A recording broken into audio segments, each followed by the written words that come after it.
परमात्मा ने जो भक्ति करनी है तो भगत की तरह रहना पड़ेगा, बुराइयों से भी बचना होगा और एक बहुत ही साधु भाव में रहना पड़ेगा, किसी की आत्मा नहीं दुखावे। ठीक है, आपको धीरे धीरे सेट होने में टाइम लगेगा, जैसा भी जिसका व्यवसाय है अब वर्तमान में उसमें एक साधुता लाओ। जैसे कोई मजदूर है, सेवा कर रहा है किसी के और भगत हो गया तो वो तन मन धन से सेवा करे उस मालिक के उसमें, क्योंकि वहाँ से उसने रोटी मिल रही है। और फिर परमात्मा ऐसी प्रेरणा करेगा उस मालिक के अंदर, देख भगत आदमी होते ऐसा हो भाई, कोई चीज़ पड़ी रहो घर में उसके लिए मिट्टी समझे, चाहे पैसा हो चाहे सोना हो कुछ भी हो, अपनी मिली हुई 2 रोटी यानी 2 जो दिहाड़ी मिलती है उसमें संतोष सब्र करके देखा कितनी इज्जत बनेगी उसकी और कितनी विनम्रता और उसके प्रति सद्भावना और उसका आदर बनेगा उस मालिक के हृदय में। इसी प्रकार अगर आप मालिक हैं, भगत हैं, आपके यहाँ कोई सेवादार सेवा करता है, उनको अपने बच्चों की तरह समझे, उनको भगवान के बच्चे समझे। वो बालक सेवा कर रहे हैं, भगवान के बच्चे हैं, उनको प्यार दे और उनके साथ कोई ऐसा गलत बर्ताव नहीं करे। और फिर कुछ दिनों में उनके दिल में ऐसी भावना होगी, परमात्मा दोनों तरफ रोल करता है, जब हम मालिक के अनुसार चलेंगे फिर उन बच्चों में भी, उन सेवादारों में भी ऐसी भावना भर देगा भी हमारे जैसा नालायक नहीं, इसे ऐसे भले आदमी के घर में रामून 21 कराएंगे, सेवा में मजदूरी में 21 काम कराया करेंगे भाई। तो इस तरह कितना अच्छा माहौल बनेगा। और हम जैसे मालिक तो समझता है कि न रुपये पैसे दो 100 रुपये और काम खींचूँ 1000 का, और मजदूर क्या समझते हैं, रुपये लेवा 500 और काम करा 100 रुपया का। दोनों की नीयत खराब और दोनों दुखी, कर्म भी बिगड़े, टेंशन बनी रहे। तो इस प्रकार हमने अपने इस अंतःकरण के अंदर एक साधु भाव लाना पड़ेगा और तब हम देखना आपका वातावरण कैसे बदलने लगेगा, कैसे बदलने लगेगा, पूछो मत। तो तब हम यहाँ भी सुखी होंगे, आपको चिंता नहीं रहेगी कि वहाँ सेवादार सेवा कर रहे हैं, वो अपने तन मन धन से सेवा करेंगे भगवान से डर के, वो भगवान से डरने वाले हो जाएंगे, फिर बातें खत्म हो जाएगी। अब तो आग लगी पड़ी है, रिश्वत ले ले, यूँ ले लूँ, फलान करूँ, जब करूँगा तेरा काम धर दे 500 रुपये, और उधर से 500 ले लिए, डॉक्टर के जाकर 1000 लग गए, वो 500 भी गए, 500 अपनी तनख्वाह में तो गए। अरे वो पाप कर्म जो के दो धरे के धराए रह गए, फिर गधा बन के पूरे करेगा जिससे रिश्वत ली है।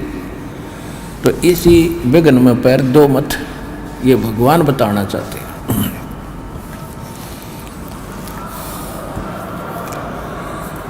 और जब आपको ये ज्ञान होगा ना, जहर दिखाई देगा आपको, और जब आप नेक नीति से चलोगे तो पूछो मत।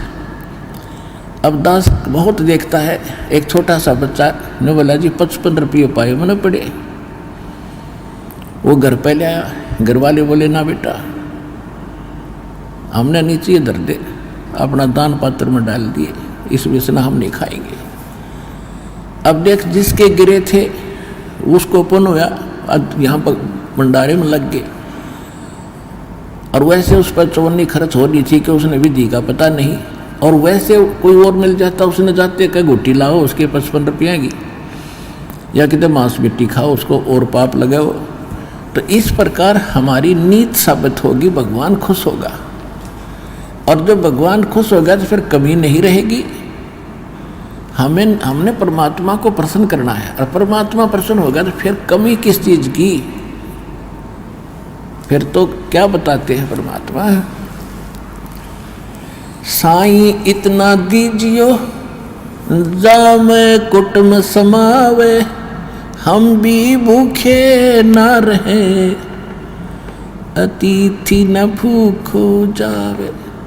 इससे अधिक मांगना इस काल की जेल में हमारी महामूर्खता है कि इतना ही मांग लो बस तुम, इसमें सब कुछ मिलेगा, क्योंकि ये कलयुग है और कलयुग में मशीनरी जरूरी होगी, तो आप इतना ही मांगो जा में कुटुंब समावे, यानी रिक्वायरमेंट ऑफ द फैमिली, परिवार की आवश्यकताएं ये है जा में कुटुंब समावे, और हम भी भूखे ना रहें और अतिथि न भूखा जाए। फिर देगा आपको, और फिर रहो मालिक के वचनानुसार चलो। फिर कैसे, जैसे परमात्मा कहते हैं,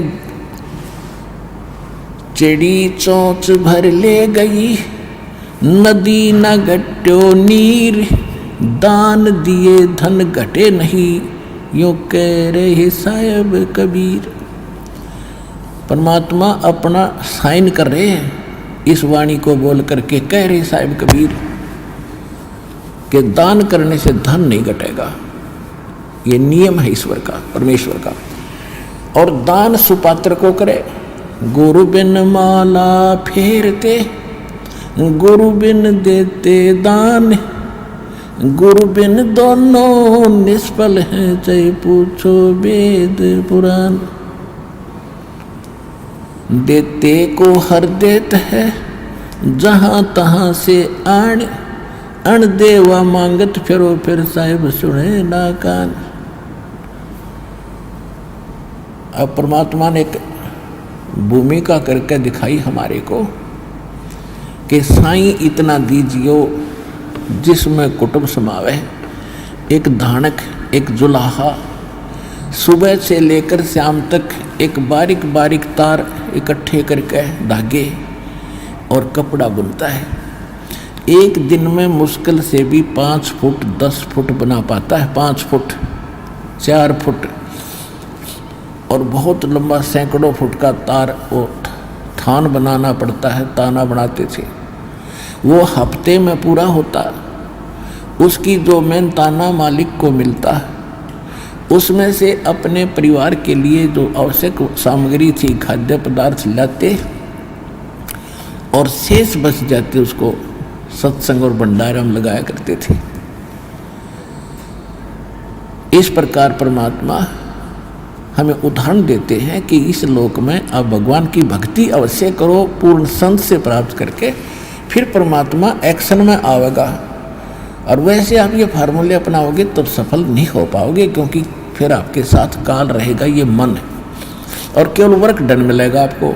यहाँ वर्क से भी अलग मिलेगा आपको, किस्मत से भी न्यारा देगा परमात्मा, क्योंकि हम परमात्मा से कुछ और मांग ही नहीं रहे, इतना ही मांगते कि हमारी भक्ति बनी रहे और हमें कोई आवश्यक वस्तु का अभाव ना हो, बस इतना सा।